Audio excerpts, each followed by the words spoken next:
ये कहानी है इन 4 लड़कियों की जो केरला में रहते थे। उनकी लाइफ अच्छी चल रही थी, पढ़ाई भी कर रहे थे और अपनी लाइफ एंजॉय भी कर रहे थे। लेकिन उनके साथ ऐसा क्या हुआ जिससे वो आज अफगानिस्तान के एक जेल में फंसे हुए हैं। 1 वीक अगो इस इंसिडेंट के ऊपर एक मूवी रिलीज हुई है named the Kerala story. But क्या जो भी इस मूवी में दिखाया गया है, क्या वो सब कुछ सच है? Let's no.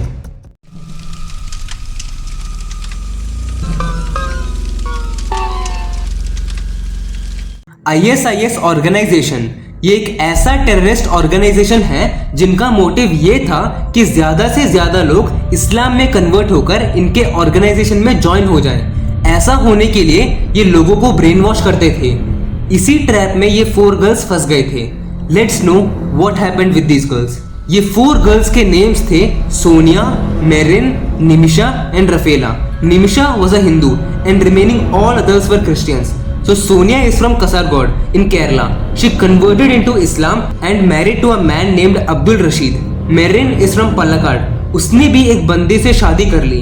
उस बंदे का नाम विंसेंट था, who himself was a Christian. After that, the couple converted into Islam. Vincent का एक भाई भी था, उसका नाम था बेक्सॉन। उसने निमिशा से शादी कर ली and they also converted into Islam. उसके बाद रफेला ने भी एक बंदे से शादी कर ली जिसका नाम इजाज था। सबका यह मानना था कि it was their interest to convert into Islam, पर उन्हें क्या पता था दैट दे वर फूल्ड। उसके बाद निमिशा अपने पेरेंट्स के घर गई and their parents were shocked क्योंकि उसने बुर्का पहना हुआ था and she was 7 months pregnant. तो उसने अपनी मदर से कहा कि मैंने शादी कर ली है और मैं और मेरे पति श्रीलंका जा रहे हैं बिजनेस शुरू करने के लिए।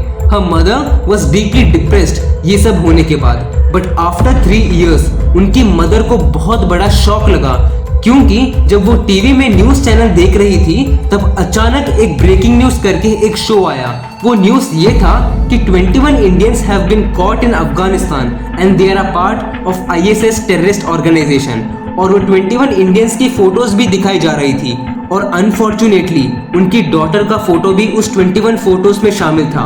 उनकी डॉटर का ही नहीं पर उन सभी गर्ल्स और उनके हस्बैंड्स के फोटोज भी उसमें शामिल थे। उनकी मदर को पता ही नहीं चला कि उन्होंने ये क्या देख लिया। उन्हें लगा कि उनकी डॉटर श्रीलंका में रह रही है, पर वो तो अब एक टेररिस्ट के नाम से जानी जा रही है। सो लेट अस नो कि ऐसा क्या हुआ था इन सब के साथ जिससे उन पर टेररिस्ट का नाम आ गया था।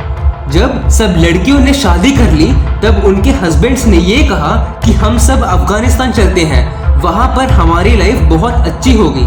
सब लड़कियों ने मान भी लिया और अब ये सभी लोग एक साथ जाने वाले थे और सबको एक दूसरे के बारे में पता था। इन 8 लोगों के साथ 13 लोग और थे जो अफगानिस्तान जाने वाले थे। On May 31, 2016, all these 21 people left India and went to Afghanistan. 3 साल गुजर गए और ये सब लड़कियों को कुछ अजीब और डर सा लग रहा था क्योंकि जो भी उन्हें बताया गया था कि यहाँ पर स्पेशली लड़कियों के लिए लाइफ बहुत अच्छी होगी, पर वहाँ पर ऐसा कुछ नहीं था, बल्कि वहाँ पर बहुत वायलेंस था। सो इन 2019 सोनिया के husband Abdul Rashid died in an attack in Afghanistan. इनके मरने के बाद सब लोगों को डर लगने लगा था।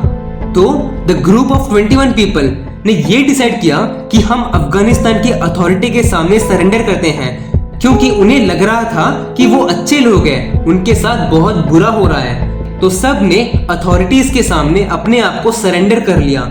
जब अफगानिस्तान अथॉरिटी ने इन लोगों पर इन्वेस्टिगेशन किया और जो इंफॉर्मेशन बाहर निकल के आई, द वर्ल्ड वाज शॉक्ड। वो इंफॉर्मेशन ये था कि जिन लड़कों ने इन लड़कियों से शादी करे थे वो खुद ISIS ऑर्गेनाइजेशन के आदमी थे और उनका असाइनमेंट था कि इन 4 गर्ल्स को अच्छे से ब्रेन वॉश कर इस्लाम को फॉलो करने लगे और इस्लाम में कन्वर्ट हो जाएं। इन्वेस्टिगेशन के दौरान उन लड़कियों ने बताया कि they were told India is a land of kafirs, means disbeliever in God, and they can lead a better life in Afghanistan rather than living in a country of kafirs. उन सब ने इन लड़कियों को ऐसा ब्रेन वॉश किया कि वो लड़कियां उनकी फैमिली को छोड़ने के लिए तैयार थे और उन्होंने अपनी शादी अपने पेरेंट्स को बिना बताए कर ली थी। और उन सब लड़कियों का एक ही रिक्वेस्ट था, उन्हें वापस इंडिया आना है। नेशनल इन्वेस्टिगेशन एजेंसी के according These brainwashed ISIS terrorists are never safe to keep in society, as they might secretly continue their work.